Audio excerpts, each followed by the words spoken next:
Welcome back and happy 2017. Chair Shot Reality has returned, episode 347, coming to you from the beautiful Center for Media Innovation at Point Park University in downtown Pittsburgh. It's been over a year since I've seen you. It has been a new year since you've seen me. It has been a new year. New year, new day, new show, new episode. New episode.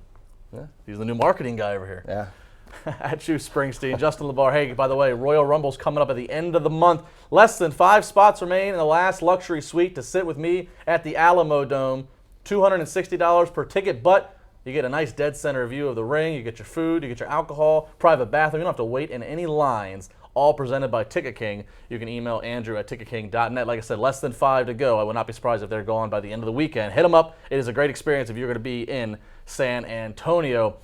Juice, one guy who a lot of people keep wondering is he going to show up at San Antonio, is he going to show up after that, is a guy named Kenny Omega. And that's why we're not going to talk so much WWE in this segment. We're going to talk about WrestleKingdom 11. Finally. I know. You talk about stuff I know about. Talk about WrestleKingdom.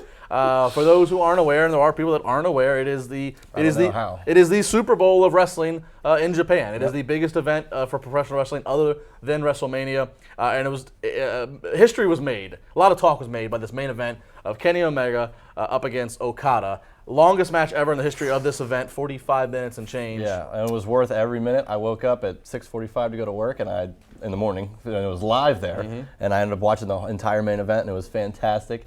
I was captivated, and it was incredible. Now, for those again WWE fans or people that are more focused on WWE, John Cena has posted, I think, two pictures on his Instagram of Kenny Omega, and this is not new hat for Cena. Cena's been known his Instagram is always kind of cryptic, never a picture of himself. He posted a picture of AJ Styles last year, just before AJ Styles made his long-awaited WWE debut. So first off, before we get to Kenny Omega, give me the reaction to the match. Put it in perspective, Juice. What does this match mean for wrestling? For wrestling, it means a lot. One, the fact that it was with a Japanese guy and an American guy says a lot. It says that you can make it over there and be just as over as a Japanese guy that they've homegrown. And the storytelling was slow and monotonous, but it got up there, and they hit a lot of the final 20 minutes was just incredible. And I watched it with the Japanese commentary, so that I didn't hear any of the English stuff, so I had to figure out what was going on, by myself. And even with that, I was captivated.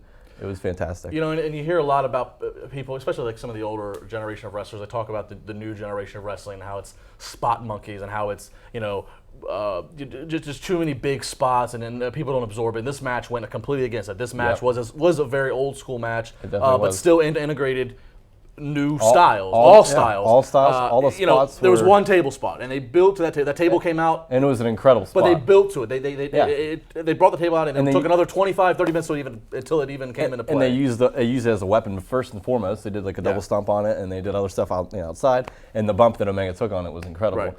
And then they had the top rope dragon suplex, which I hope no one ever does again in wrestling, because it looked like Okada was. Yeah. And it was again more old-fashioned from the sense of working the body parts and working to the body parts that are key to each other's finishers. Yep. The finishers did not come into play until the end, and although they did have some false finishes and they did the finishers a couple times, Omega never hit his though. Which was the best part of the storytelling. They kept building to it. Yep. So it really is a phenomenal match. If you didn't see it, and if you've never watched this event. I strongly encourage you to do so. It is airing this week in American television on Access TV. Jim Ross doing the commentary, so that you can go online. There's a lot of ways you can consume it. Let's talk about Kenny Omega now. Yeah. Once Nakamura, once Styles left Japan, Omega became the new, especially on the American side, the new guy. He became a new guy. But now his contract's coming up. Yeah, and that's the big thing. And of course, John Cena being cryptic, although I like his gimmick of his new thing of where I'm the old veteran, but I keep up with everything, and I'm cryptic with everything. And I don't know. I don't know if I don't see him coming over. Although Kenny Omega he tweeted out like, I'm done in Japan for right now. I don't know what's going to happen, but I think it's just him being him. My opinion, and I'll be honest, I do not know a lot about Kenny Omega. I definitely probably don't know as much even as Juice. He didn't really come on my radar significantly until the last year, until the promotion basically. Aside from Carl Anderson had been a top American guy over there for so long, and now Kenny Omega surpassed that and even more. Yeah. And that's what I've gathered, and I kind of think that Kenny Omega's stock is the height right now, especially over in the Japanese culture. So I think with that. You can go to WWE, but again, you don't know necessarily where you're going to fall into place, where you're going to fall into line. And I also just doing a little bit of reading about Omega. I know that I know he's fluent in Japanese. I know he's very engrossed in the Japanese culture. He likes living there. Yeah. So all that said, I kind of be surprised too if he left to WWE right now. I think he's at the height of where he could be. He definitely is. I think that the goal is that he would totally want to win the IWGP Heavyweight title before he would leave in the first place. So I don't think he's going to jump so soon. And again, he's at the height right now. I don't think there's any way that he can do that, and like his legacy is built in this Japanese thing that he's doing right now. And I think he's even said, I would rather have my career not be over in WWE and stuff if I can make my lasting legacy here. Sure. Well, and let's be honest, WWE's not going anywhere. So if you continue to build your stock in It'll Japan, always be there. WWE will grab you eventually, and the money will be there. All right, we're going to toss it to our colleague down in Florida, Josh Eisenberg. Josh was also very vocal and very active in his thoughts about the entire event and the match. So Josh, take it away. Wrestle Kingdom and Kenny Omega, what are your thoughts? Thanks, guys. I had some questions, and basically Dave Meltzer on the Wrestling Observer newsletter blasted me in some sense on Twitter about Kenny Omega and WK11 that took place last week. And I've watched the match twice, and I just want to give you some quick thoughts on what I thought about it. First off, it was a fantastic match. Excellent from bell to bell.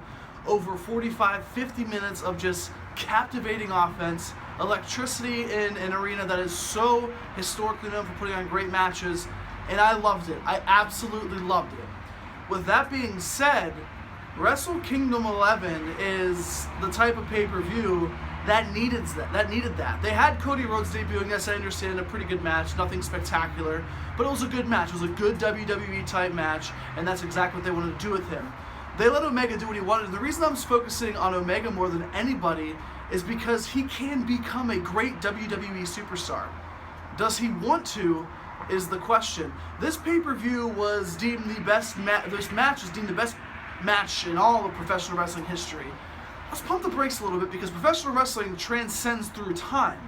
Yes, now this match might be one of the best that you've seen, but that was said before 25 years ago whenever you had the Macho Man Randy Savage and Ricky Steamboat. You also had a fantastic match in AJ Styles and John Cena, completely different style, completely different story. So it's so hard to judge one person with another. It's like judging Joe Montana with Tom Brady. It's like judging Babe Ruth with Barry Bonds.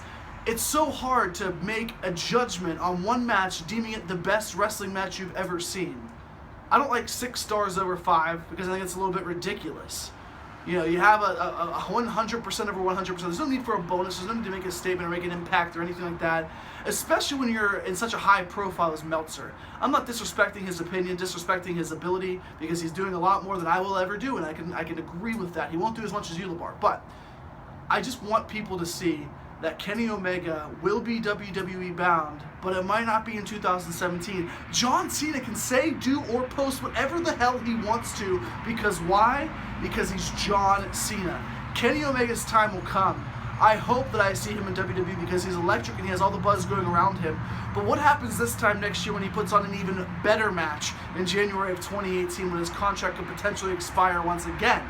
And then, and only then, will you know if Kenny Omega is as good as AJ Styles is, because Styles had more than one match to put himself on the map. Omega has had many matches as well, but has not gotten this much buzz in his career. When it's all said and done, I still am going to take AJ Styles as the better performer, and that is not a diss on Kenny Omega whatsoever, but face the facts, AJ Styles is on another level than anybody else in the world of professional wrestling. Coming up on Chair Shot Reality Part 2, you'll see this guy kicking it off with all of my thoughts on this year's Royal Rumble match. Don't go anywhere.